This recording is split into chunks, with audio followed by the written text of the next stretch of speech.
So it's finally here. We're going into test week, the first test against Australia. It's what it's all about. So let's talk about selection, the team I'm predicting that's going to take the field, the test 23, and the team I'd like to take the field. They're pretty close, to be honest, so I'm putting them in one video, and I'd love to know what team you guys would select as well and what will be selected. If you want to try and predict yourself on my starting lineup and try and win the £1,000 that's available for every single test, do go on the website, use the drop down RugbyAnalyst to say I sent you, and good luck in that. If you're the only person to get it right, you win outright, or you go into a small draw with the other correct predictions. So let's get into this, and this is following that big win against AUNZ, really putting a cat amongst the pigeons with plenty of players sticking their hands up. Let's get straight into the front row, and the hooker now is decided with Cowan-Dickey's injuries. And just some advice for the kids out there, don't stick your head first in those tackles. It's what Cowan-Dickey has done in his career, and it just came back to bite him here, which is a shame because he had a good tour there, and he's out now, so he had a big chance of being on the bench. Of course, Sheehan is going to start, predicted hand in my team, and Kelleher on the bench, so that is easy. Then let's talk about the props. I think predicted-wise, Schoeman played that whole game against AUNZ, which kind of shows he's not going to be in that 23, and I think just about that's the way I'd go, although I'd be very happy if Schoeman was in the team as well, and I think he will feature in at least one of the tests. But Genge starting, Porter on the bench, I think it's the best way round. I think Genge has had the strongest tour out of the loose heads, but they're all good options there, so predicted the same as my team.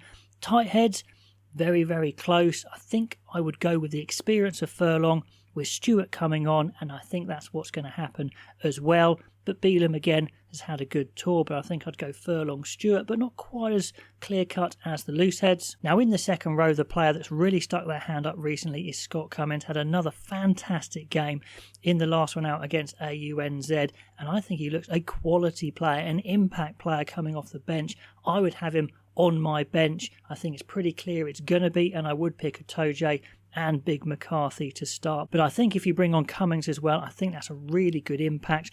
I'm not sure that's going to happen in the predicted team. I think that Chesham will play 6, and I think he would play 6 in my team as well. And I think he might be used as the replacement second row, and they go for 2, even 3 back rows on the bench. And I think they might go for Tom Curry on the bench. I would go for Cummings and 1 back row. You could go 6-2, but I don't see it's worth taking the risk. Which of the back rows would you go for if Chesham is going to start? And, well, it's a bit tricky. We'll talk about the starting back row first. I think at number 8, if we go there first, I think it has to be Conan, predicted and in my team. I think it's the sensible option. Of course, you've got Earl, who's a big runner. You've got Pollock, who's very exciting. But I think it makes all sorts of sense to play Conan. And if it goes really badly wrong, maybe change it for the next test. But he is the best all-round 8. Has had a very good tour, very solid. So he starts at 8. So if it's Chesham, Conan, who starts at 7? And this is going to be a really interesting one to see where Farrell goes. He does like Tom Curry. He obviously knows Van der Fleer very well. And Morgan's had an excellent tour. I would go with Morgan just about. I think he's had a brilliant tour. I think he's a brilliant low tackler, maybe the best over the ball. But if Van der Fleer was going to start, I wouldn't have a problem with that. Morgan did play that whole game against AUNZ. Maybe that's a sign that he's not going to start. I don't know. But let's say I'm predicting Van der Fleer and Morgan coming on, but I think they're both involved. They're just kind of too good to leave out. Then it's who else do you have on the bench in predicted wise. Then in the predicted team, if we're going 2 back rows on the bench, who else would you have? And there's cases for all of them. Earl, I thought, had a really good last game. His running, his power carrying, plus a bit of all-round play as well. Curry is tried and tested, certainly has the experience, and Pollock I think has been excellent as well, although he's got a few rough edges as a youngster, as you would. I've only got 1 spot on the bench. I think Van der Fleer is too good to pass up, even though as an Englishman I'd love to see Pollock there. It would be exciting, or Earl could be quite useful, but I just don't think in a test match, first test, you leave out Van der Fleer. I think you have both of Morgan and Van der Fleer, so Earl, Pollock, they both miss out, and Curry misses out for me. Scrum half is pretty clear. Predicted it's going to be Gibson, Park, Mitchell on the bench, and the same in my team as well, although White had a good outing there playing the full 80 against AUNZ, which is useful to know. Now, fly half is obviously going to be Finn Russell, and he's been playing great, the best rugby he's probably ever played. And you may have seen that really interesting post-match interview Russell did with O'Gara, where Ronan O'Gara said, why are you even better now than you used to be a few years ago? And he pretty much said he's playing in England, learning the kicking game, playing with Ben Spencer, and now he's got all the options rather than just playing, and he is an absolute key for the Lions. If they lose him, could be a problem.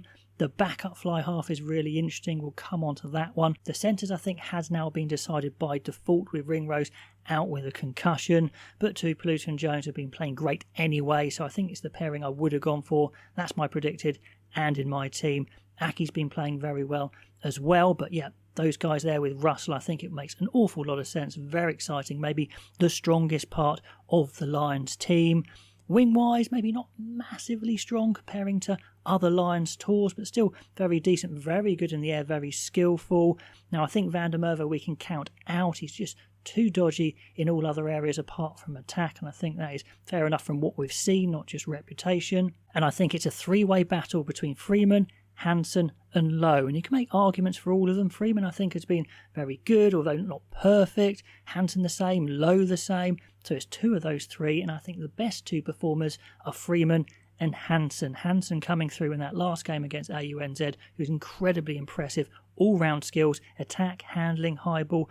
Very impressed with Hansen. So the Australian-born player plays against Australia. That's a good story anyway. So Freeman and Hansen and Lowe missing out. Then the backs on the bench along with Mitchell. I predict they're going to take Marcus Smith and Aki, and I would take Finn Smith and Aki, but it's incredibly close. Owen Farrell's only had half an hour, and he did very well in that half hour. Maybe you'll predict he'll be brought straight in, but I think it's a bit soon. Maybe the second and third test we will see Owen Farrell. The two Smiths have been okay. Marcus Smith hasn't really had a big run at 10, which I think is a little bit harsh, but they like him covering 15, and I don't think that's his best position. He's very creative, he's exciting. I'd definitely be excited to see him come on, but at 15 I would be a little bit worried. I think Finn Smith hasn't been at his best, but he's had lots of reps at 10, so a good replacement for 10. I think the best replacement is Finn Smith, so I'd go with him there. I think they might go with Marcus Smith though, because I think they like him at 15 as well. And on the bench, Aki makes all the sense there, because you need to cover the centres. Tuipulotu, who can go out to 13 anyway, and Farrell, like I said, has just come in. So that is my team. That is the predicted team. Pretty close, I think, just a few changes, but what would your team be? I'd love to know. And if you want to win £1,000 with my starting lineup, get on there quick before it shuts. I think it shuts around Tuesday to prevent leaks and that sort of stuff of the team coming out. Predict your starting 15 and you could be in with a shot of winning that £1,000. So put in the code RugbyAnalyst on drop down, that would be awesome. Let me know what you think of my team, my predicted team, all the comments down below. Like, subscribe, that would be amazing, and I'll catch you next time.